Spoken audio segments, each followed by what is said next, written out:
Welcome, everyone. I'm here with John Gilbert, who is the executive chairman of Prescriptive Data. John, welcome. And I'm Rich Berliner. I'm the CEO of Digital Locations. And I just wanted to review what John and I talked about in New Orleans last week. We did a trade show called ConnectX with WIA, which is the Wireless Infrastructure Association. So, John, welcome. Thank you for being here this morning. Good to be with you as always, Rich. Thanks. So, one of the things that struck me after New Orleans, John, is that you've had a really long, storied career in the real estate business. But one of the things you've been known for is doing the right thing from a communications and an infrastructure standpoint. The things you did in Lower Manhattan with the building, was it 55 Water that you worked on? 55 Broad Street, yeah. 55 Broad Street.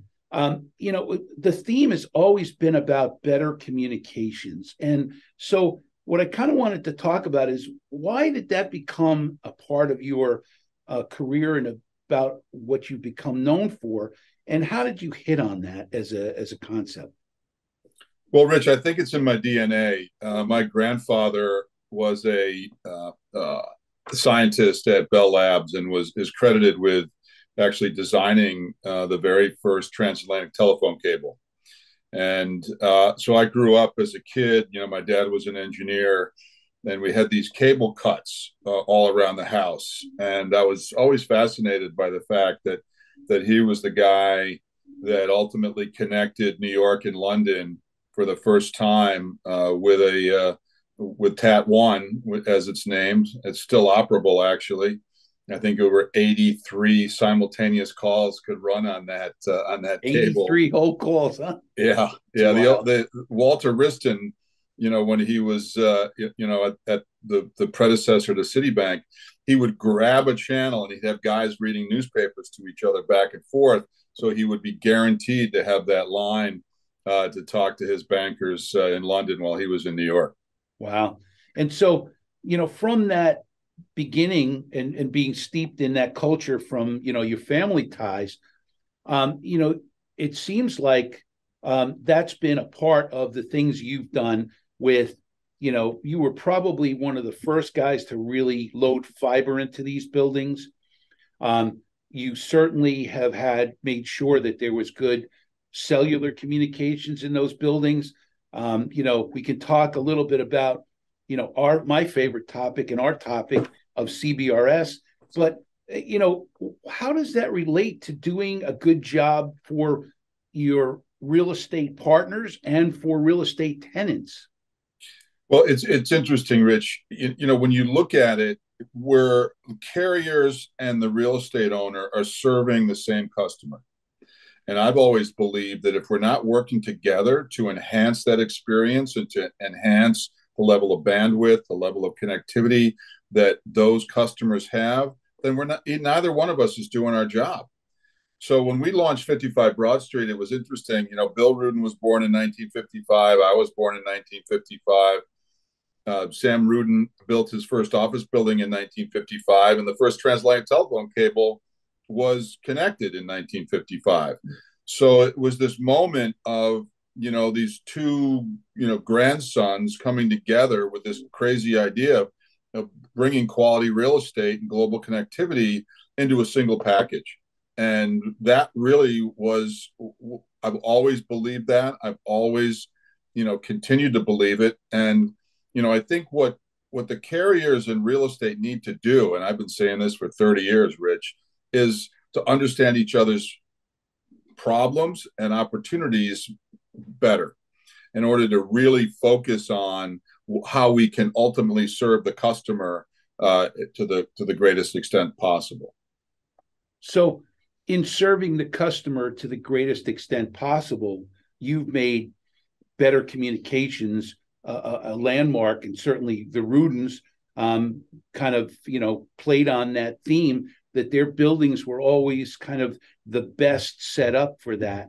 And so now we move into a new generation where we have, some additional things. And you've talked a little bit about, CBRS in the past. And I would like you to say it out loud, but you came up with a quote that I think is so perfect for the discussion about how CBRS came to be. Why don't you tell us your thoughts about CBRS and how you view it and how it kind of fits into that extension of communications to better serve your clients? Well, when we did 55 Broad Street right after the internet was born in 1995, we looked at that real estate moniker of location, location, location, and said, not good enough. It's got to be location, bandwidth, location. If you don't have big fat pipes, global connectivity, optical fiber coming to the desktop in your buildings, there's no way you can compete. Then along comes the FCC, and for 12 years they studied this concept of how do we accelerate the deployment of 5G on a wireless basis. So suddenly real estate has the opportunity, and they created CBRS. So now suddenly real estate has the opportunity to not only have optical fiber to the desktop, but to have ubiquitous broadband wireless in buildings, which to me is the holy grail.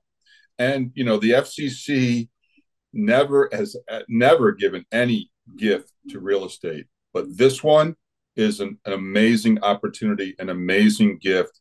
And I think the real estate industry is just now embracing the value and the power of what the FCC did. Now, sadly, they did it in January of 2020, which was right in the middle of the pandemic. So it kind of got buried.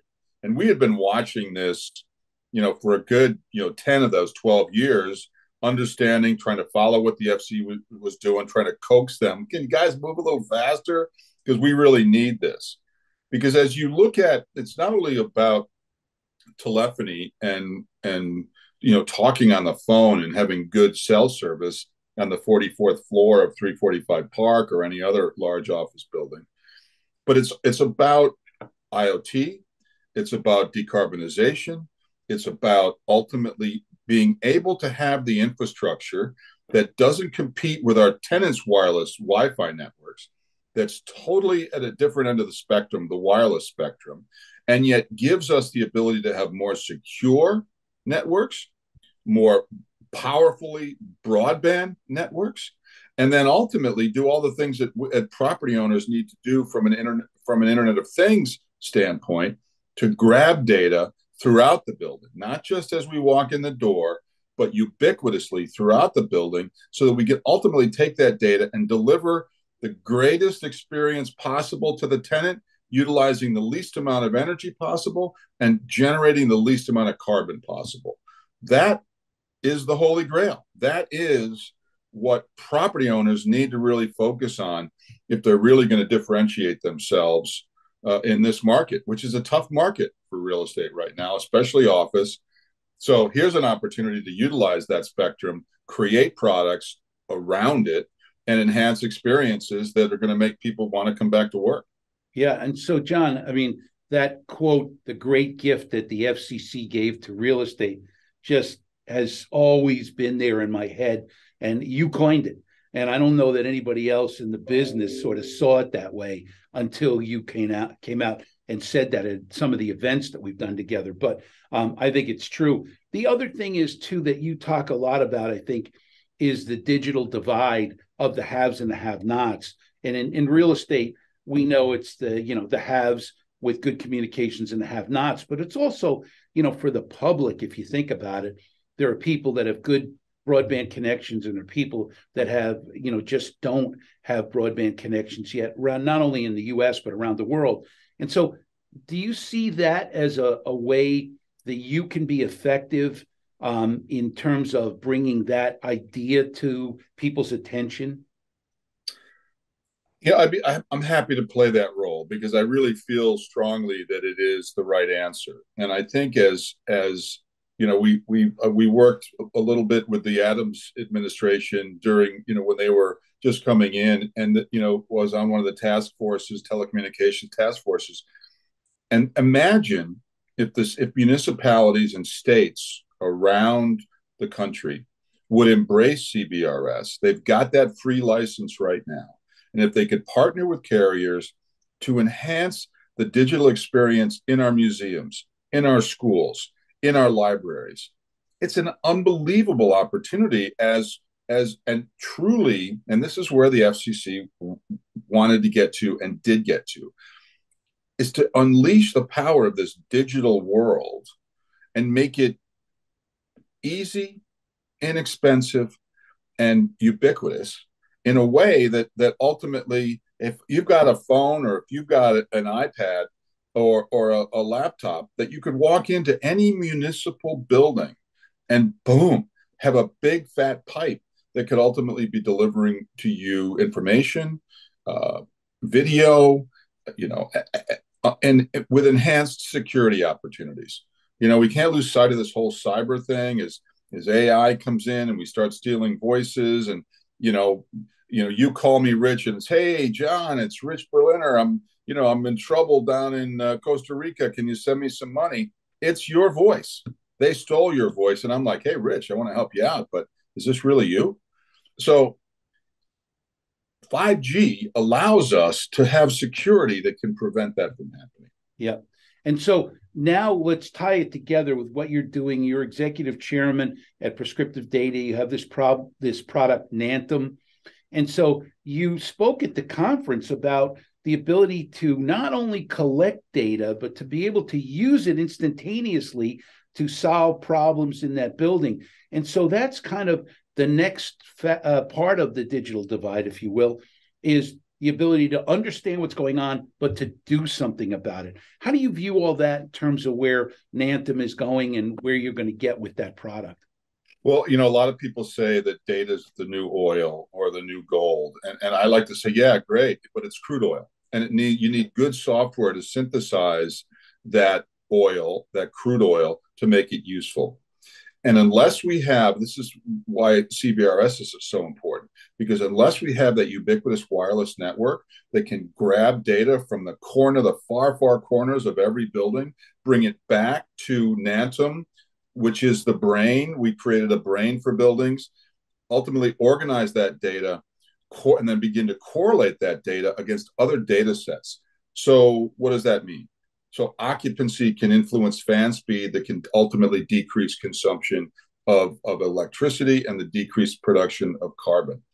That we can ultimately monitor for leak detection so that we can understand our water consumption patterns. And when those consumption patterns get out of whack, ultimately we can go fix the problem because we know there must be a leak because there's water being utilized at times of day when it shouldn't be. Yeah. We can monitor the pH of our cooling towers. So when we have outbreaks of Legionnaire's disease, or we shouldn't have outbreaks of Legionnaire's disease, because people are actually monitoring the pH of the water in their cooling towers so that bad things don't grow and then are distributed through the air. So and that's just scratching the surface, Rich, in terms of, imagine I've got the CBRS network and tenants walk into the building. They knew exactly, we did this during COVID, what elevators are running, how long I have to wait for an elevator. Well, geez, I got a meeting with Rich Berliner upstairs in 2 minutes. It's going to tell me, it's going to take me 5 minutes. I'll do a Zoom down here in the lobby where I've got great bandwidth because of CBRS. So, it's just the opportunities are endless. And I think what really needs to be done is the built environment is the largest asset class in the world, bar none. And we're the last to the party in terms of really understanding how we use the data that buildings generate to make it a better world, to make it a safer world, to make it a more efficient world, to make it a less carbon, intensive world. And that's what we need to get down to our business to do. And that's what Nantum does. We started seeing when I was at Rudin, we started seeing some really cool point solutions coming at us, but each of them had their own dashboard. And I'm like, no one's going to look at 6 dashboards. You need a single integrated platform, a brain for buildings. You need that so that when these good applications come along, we can plug it into that to Nantum, and that we're all looking at it on our phone. And we're being given alerts that, hey, too much water is being used, too much electricity is being used, too much steam, too much natural gas is being used. Find the problem, Rich Berliner's office is too hot. Well, okay, we can fix that before Rich even feels discomfort. Got it. Well, you said at an earlier conference we were at that buildings already have a heart. They have their building management system. You've developed the brain with Nantum, and I thought, you are the giant of coming up with these quotes that I love to use in the industry. And believe me, I steal them regularly from you. But anyway, the point I wanted to make is that because of all these things you've had to say and done in your career, we gave you a Lifetime Achievement Award last week. And do you have it with you? You have it handy? I keep for it. our viewers. I'm not sure how well you can see that because Perfect. Yeah, we can see it right in the middle there. But anyway, it was very, very, very well deserved, and I was really honored to be able to give you that last week. And for all these reasons, John, you certainly have had a long real estate career, but in my mind, you've always had a very long communications career. So I thank you for taking the time to chat today. I wish you the best, and hopefully we get together and see each other in Florida real soon. Well, Rich, usually when you get a Lifetime Achievement Award, the game's over. I ain't done, buddy. So the best is yet to come. I think the opportunities have never been greater. I'm truly humbled and really appreciate the award. I've been blessed with having great mentors. I've been blessed by working with the Rudens, and I've been blessed by having amazing teams that have helped me along the way. So all I can say is God bless America, and let's get going. We got a lot of wood to chop. Well, I'm absolutely certain you have a lot more to do in your career going forward, and God bless you, John. Thank you so much for being here. Thanks, Rich. Be well. Take care. We'll see you soon. Yeah, looking forward to it.